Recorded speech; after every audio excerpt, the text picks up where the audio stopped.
Toronto est réputée pour être la ville la plus chère du Canada. Mais est-ce vraiment de la survie de vivre ici? Est-ce qu'on s'endette tous les mois pour vivre à Toronto? Bref, combien ça coûte de vivre à Toronto en 2024?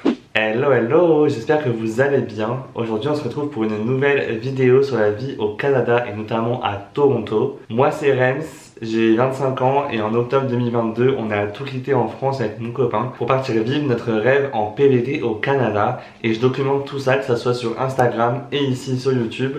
Donc si ça t'intéresse, n'hésite pas à t'abonner pour me suivre dans toutes mes aventures.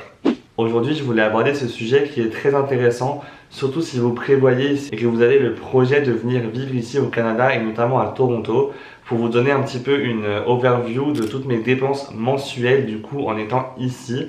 Mais avant ça, j'avais envie de faire quand même un petit topo général sur la situation pour vous mettre un petit peu dans le contexte.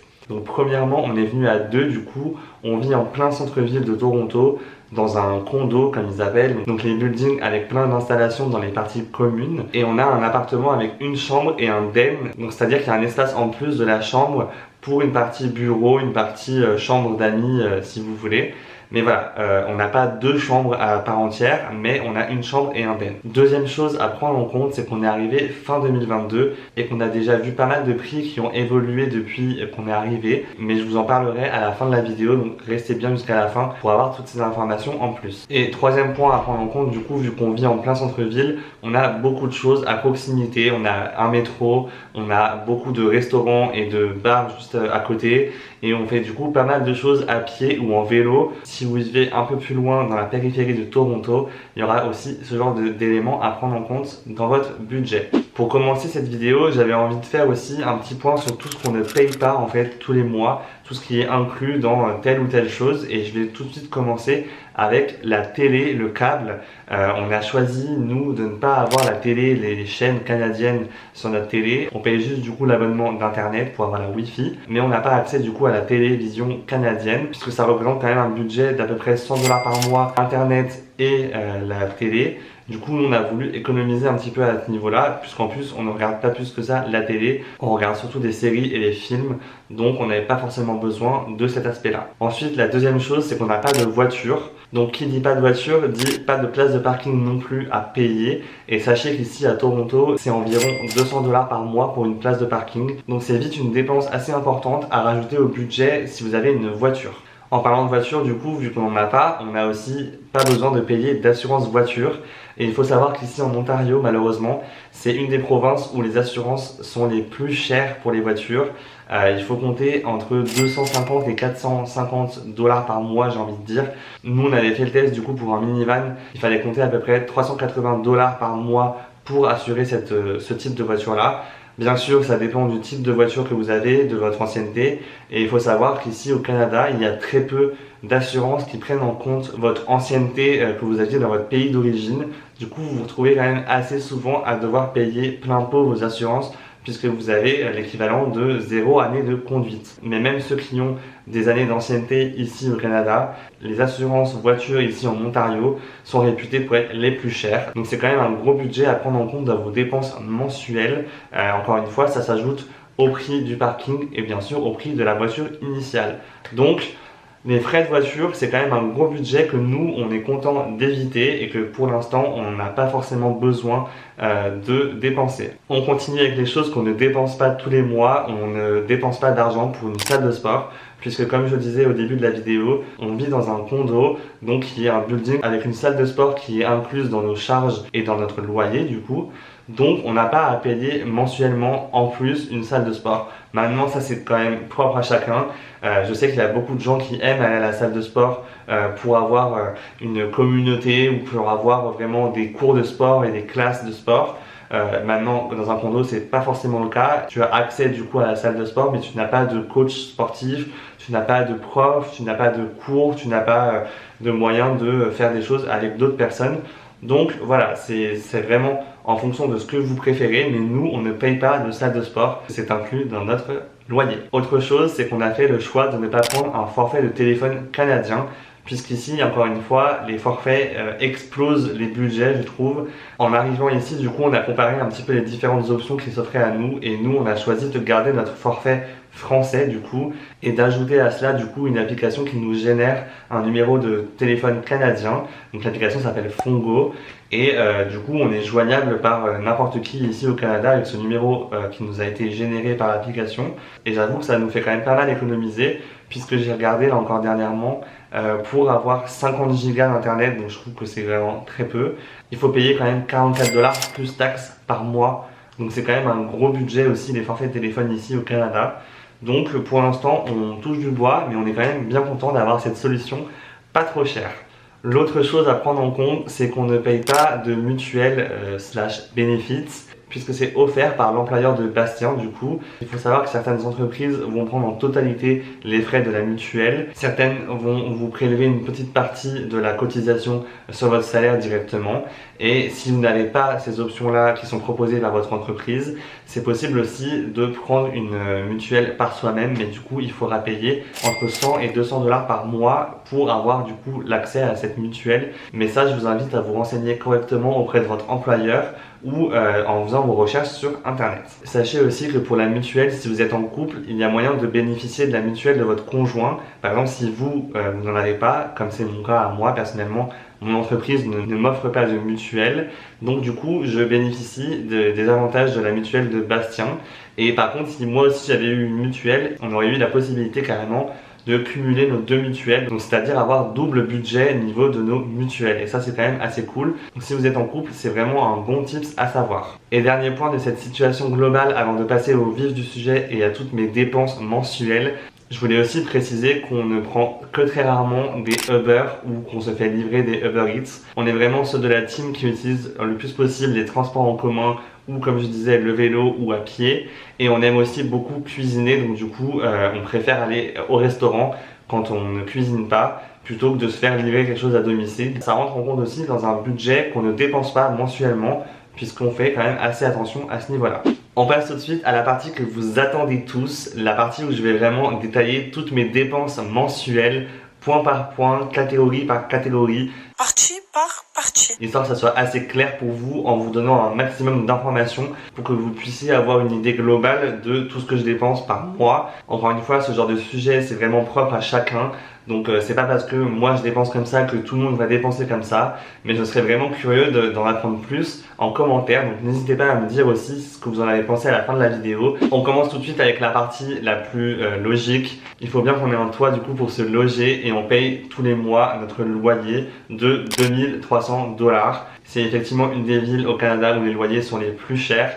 Je pense que pour l'équivalent de ce qu'on a ici à Toronto, ça serait facilement 400 ou 500 dollars de moins mensuellement à Montréal. Mais voilà, ça représente du coup une grosse partie du budget mensuel, puisque c'est 1150 dollars par personne que l'on dépense pour notre loyer. Ensuite, du coup, on paye notre abonnement à internet pour avoir la box avec la Wi-Fi, et on paye 56,5 dollars par mois, ce qui fait du coup 28,25 $ par personne, avec les taxes incluses du coup. Et je dirais que c'est à peu près le prix entrée de gamme des box internet ici à Toronto. Je pense qu'il peut y avoir beaucoup plus cher, mais au final ça nous convient très bien. On passe à la troisième dépense liée à l'appartement du coup, qui va être la dépense des utilities.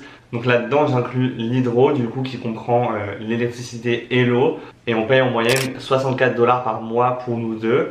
Et ensuite j'inclus aussi l'assurance habitation, que l'on paye 31 dollars par mois. Donc ça fait à peu près 48 dollars par personne par mois pour l'ensemble des utilities du coup. Ensuite on passe aux dépenses qui varient du coup en fonction des mois, puisque jusqu'à maintenant ce que je vous ai dit c'était quasiment les mêmes dépenses d'un mois à l'autre. Et pour ces prochaines dépenses, je vais prendre l'exemple des 3 premiers mois de 2024, puisque maintenant je pense que j'ai un peu plus de recul vu que l'année a quand même bien débuté. Et je vais vous faire du coup une moyenne de ces 3 premiers mois en fonction des catégories que je vais vous citer juste après. Donc pour les courses, on a dépensé en moyenne 248 dollars par personne par mois depuis le début de l'année 2024. Donc ça représente à peu près 500 dollars par mois pour nous deux, sachant qu'on fait nos courses principalement chez Freshco, qui est du coup un magasin entrée de gamme. On fait aussi nos courses en livraison chez Walmart. D'ailleurs, si vous voulez profiter de 20 dollars offerts sur vos 3 premières courses en livraison avec Walmart, je vous mets un lien dans la description, et c'est vraiment une bonne manière d'économiser au quotidien. Donc n'hésitez pas à vous en servir. Et ensuite on va aussi à Saint-Laurence Market le samedi matin pour acheter du coup nos fruits et nos légumes. Et c'est vrai que la qualité est vraiment meilleure et le rapport qualité-prix est vraiment plus intéressant. Je pense que c'est à peu près les mêmes prix que ce que vous trouvez dans les supermarchés entrée de gamme, mais ça reste quand même une bonne option pour avoir des produits de qualité. On passe du coup à la partie un peu plus loisirs avec les restaurants par exemple. Du coup sur les 3 premiers mois de 2024, j'ai dépensé 84 $ par mois en moyenne pour les restaurants. C'est vrai qu'on ne se rend pas forcément compte de combien ça coûte les restaurants ici à Toronto, mais c'est vrai qu'il faut compter à peu près 50 $ pour avoir un plat et taxes et tips inclus. Donc ça peut vite chiffrer sur votre budget mensuel. Et nous en général on fait 1 ou 2 restos par mois, donc c'est vrai que ça varie d'un mois à l'autre. Autre dépense un peu loisir, ça va être les coffee shops et les bars. Et j'ai noté que sur les 3 premiers mois de 2024, j'ai dépensé 48 $ par mois en moyenne pour ces loisirs-là. Mais c'est vrai qu'on n'est pas forcément l'exemple des gens qui sortent le plus ici à Toronto. En général, on va boire un verre avec quelques amis par-ci par-là. Mais c'est vrai que si vous sortez beaucoup plus et que vous allez souvent dans des boîtes, ça peut vite être un budget aussi très conséquent, puisque la moindre sortie ici coûte assez cher.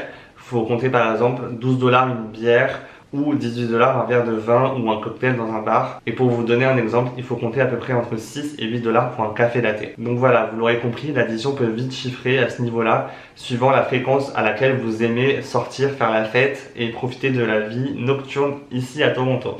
On continue avec une catégorie qui est toujours un petit peu variable d'un mois à l'autre. C'est celle des achats d'hiver. Donc là-dedans, je comprends les habits, les objets déco, les choses pour l'appartement, tout ce qui va être à Dollarama par exemple. Et du coup, si je fais une moyenne depuis le début de l'année, j'ai dépensé à peu près 150 $ par mois pour ce genre d'achat. Donc ça peut être des chaussures, des habits, enfin vraiment plein de choses. J'avoue que je mets pas mal de choses dans cette catégorie. Mais encore une fois, du coup, cette dépense dépend vraiment de votre façon de vivre, de la façon de consommer, de si vous avez l'habitude d'acheter beaucoup d'habits ou pas. Nous, c'est pas forcément notre cas, mais forcément, il y a des moments où j'ai plus envie de me faire plaisir que d'autres. Donc voilà. Par contre, s'il y a bien un sujet sur lequel on veut se faire plaisir et où on est un peu moins regardant à la dépense, c'est pour les voyages. Vous l'aurez compris, on adore voyager, on adore découvrir de nouveaux endroits, partir en week-end à droite à gauche. Et du coup, sur les 3 premiers mois de 2024, on n'a pas non plus fait des voyages de ouf. Donc on a dépensé en moyenne 218 $ par mois pour des voyages qui étaient principalement du coup des week-ends, comme le week-end à Ottawa ou le week-end de Pâques. Et là-dedans, du coup, j'inclus la location de la voiture, le logement et tout ce qui est frais annexes du coup au voyage. On passe du coup à la catégorie des transports en commun. Il faut savoir qu'on a choisi de ne pas prendre un pass mensuel pour les transports en commun ici à Toronto, puisque ça coûte 156 $ par mois et qu'en fait il faut quand même prendre très souvent le métro et les transports pour vraiment le rentabiliser. Or ce n'est pas mon cas puisque moi je travaille vraiment à côté de la maison, donc j'y vais à pied tranquillement le matin et j'économise du coup pas mal d'argent pour ça. Et Bastien lui il va que 2 fois par semaine au bureau, du coup c'est pas encore rentable pour lui de prendre un abonnement mensuel. Et comme je disais aussi au début de la vidéo, vu qu'on est en plein centre-ville, on aime beaucoup se déplacer en vélo, donc c'est quand même pas mal pour économiser à chaque fois sur les transports en commun. Du coup, Bastien, lui, il dépense à peu près 80 $ par mois pour ses transports en commun. Et moi, j'ai noté du coup sur les 3 premiers mois de 2024 que j'ai dépensé 32 $ en moyenne par mois pour les transports en commun. Donc c'est quand même plutôt cool de pouvoir économiser sur ce genre de dépenses au quotidien. Maintenant, encore une fois, ça dépend vraiment de votre situation et de là où est votre logement et surtout là où est votre lieu de travail. Nous, on a vraiment la chance de ne pas travailler trop loin et d'avoir du télétravail aussi. Donc c'est quand même vraiment très cool pour ça. Du coup ça m'amène tout de suite à la dépense de notre abonnement de vélo, puisqu'on a pris l'abonnement des vélos de la ville, du coup les bike share, et on l'a pris du coup annuellement. On paye 135 $ par an pour avoir 90 minutes de vélo incluse, donc c'est vraiment trop pratique. Donc ça nous fait à peu près 11,50 $ par mois pour notre abonnement de vélo. Je finis cette partie avec la catégorie de la santé, puisque même si on a la chance d'avoir des bénéfices du coup via l'employeur de Bastien, il y a quand même une partie des dépenses médicales qui n'est pas prise en charge du coup par cette mutuelle, puisqu'elle prend en charge 80% de nos dépenses médicales. Il y a quand même les 20% à chaque fois à sortir de notre poche. Et je prends l'exemple du coup, l'autre jour on est allé faire un massage. D'ailleurs c'est quand même bon à savoir que les massages sont pris en compte par la plupart des mutuelles ici, donc c'est quand même trop cool. Mais on a quand même dû payer une partie, le massage coûtait 140 $ à peu près, et on a payé à peu près 27,50 de notre poche, mais c'est quand même vraiment rien, je trouve, par rapport à la prestation qu'on a eue. Et pour vous donner un exemple, Bastien est allé chez le dentiste récemment, et pour un traitement d'une carie qui coûtait 300 $, il a dû payer de sa poche 40 $. Donc forcément, si vous avez beaucoup de dépenses médicales, c'est une catégorie qui peut très vite augmenter, mais du coup ça dépend vraiment de chacun. Donc c'était juste pour vous donner un petit peu un ordre d'idée qu'il faut quand même prendre en compte que même si vous avez une mutuelle, il y a quand même une petite partie que vous devrez sortir de votre poche à vous, en fonction des soins et des services médicaux que vous avez sollicités. On passe du coup à la troisième et dernière partie de cette vidéo. Je voulais quand même vous faire un petit topo sur les différentes choses qui malheureusement ont déjà augmenté depuis qu'on est là, depuis 2022 du coup. Et je peux tout de suite commencer par les loyers. Nous, quand on est arrivé et qu'on cherchait du coup en janvier 2023, notre appartement du coup valait 2300 $. Et maintenant, l'équivalent de ce genre d'appartement vaut 2500 $. Donc vous voyez déjà la différence au niveau du prix du loyer. Et malheureusement, ça ne fait qu'augmenter. Donc c'est quand même un critère à vraiment prendre en compte. Renseignez-vous, allez voir sur Marketplace un petit peu pour tâter un petit peu le terrain de comment se porte le marché de l'immobilier actuellement. Mais voilà, c'est pour vous donner un petit peu un ordre d'idée. Ensuite, une autre dépense qui a un petit peu augmenté depuis qu'on est arrivé, c'est l'essence. Alors ça reste toujours moins cher que ce qu'on connaît en France, mais c'est vrai que l'essence ici par exemple est passée de 1,3 $ par litre en octobre 2022 à maintenant 1,6 $ par litre. Donc ça reste encore vraiment raisonnable, mais ça fait partie des choses qui ont augmenté, donc je voulais quand même vous le souligner ici. En ce qui concerne les transports, le prix du ticket de métro a aussi augmenté en passant de 3,25 en 2022 à 3,35 maintenant, ou 3,30 si vous avez la carte Presto. La carte Presto du coup c'est une carte magnétique sur laquelle vous chargez soit votre passe mensuelle, soit une certaine somme qui vous sert à déduire du coup chaque ticket à l'unité. Ensuite on a remarqué que dans les supermarchés il y a quand même pas mal de produits qui ont augmenté depuis qu'on est arrivé. Donc ça encore une fois c'est dû à l'inflation qui est présente de partout, mais c'était quand même à prendre en compte. J'ai pas spécialement d'exemple à vous donner, mais voilà, ça fait partie des choses qui ont augmenté ici. Et une autre chose que j'ai remarqué aussi depuis qu'on est arrivé, c'est au restaurant, quand on vous propose du coup de mettre le tips sur la machine à carte par exemple. Avant on nous proposait de mettre 15% minimum, et maintenant j'ai remarqué que dans la plupart des cas on vous propose 18% minimum. Donc ça aussi je pense que c'est dû à l'inflation et au coût de la vie qui augmente de partout. Et du coup c'est vrai que ça nous avait fait quand même assez bizarre les premières fois. Donc bien sûr vous avez en général trois options, donc 18, 20 ou 22%. Maintenant en général c'est ça qui vous est donné comme option. Vous pouvez aussi mettre le tips que vous voulez en changeant. Mais voilà, les options minimum en général maintenant c'est 18% au lieu de 15% à l'époque. Et dans cette partie des choses qui coûtent assez cher et qui augmentent et tout, je voulais quand même faire un petit disclaimer pour vous parler de tout ce qui est voyage. Malheureusement ici, voyager coûte assez cher. Par exemple, pour vous donner un ordre d'idée, pour aller à Montréal en train depuis Toronto, il faut compter au moins 100 ou 150 $ l'aller-retour. Donc c'est vrai que ça chiffre très vite. Et en ce qui concerne les logements type Airbnb, il faut compter en général 150 $ par nuit pour un logement assez classique. Je parle de l'Ontario en tout cas, mais c'est vrai que même à Montréal, quand on était au Québec, c'est quand même relativement les mêmes prix pour ce qui est du tourisme. Donc voilà, on arrive à la fin de cette vidéo. J'espère que je vous ai pas fait trop peur avec tous ces chiffres, que je vous ai pas dégoûté de l'idée que vous aviez de potentiellement venir à Toronto. Ça reste quand même une ville qui est très agréable à vivre et qui peut correspondre à plein de situations différentes. J'espère avoir été le plus transparent possible et le plus réaliste possible. En tout cas, c'est réaliste par rapport à ma situation, puisque pour le coup, c'est vraiment tous les chiffres que j'ai extraits de mon fichier Excel, de mon budget mensuel. Donc du coup, encore une fois, ça dépend vraiment de chaque situation et de votre façon de vivre et de consommer. Mais j'espère que ça vous a aidé un petit peu à voir un peu plus clair sur la vie ici à Toronto, sur les dépenses et le coût de la vie à Toronto. J'espère que vous avez aimé cette vidéo. N'hésitez pas à me dire en commentaire ce que vous en avez pensé. Et voilà, j'espère que ça vous a plu. Et je vous dis à la semaine prochaine pour une nouvelle vidéo sur la vie au Canada. Bye!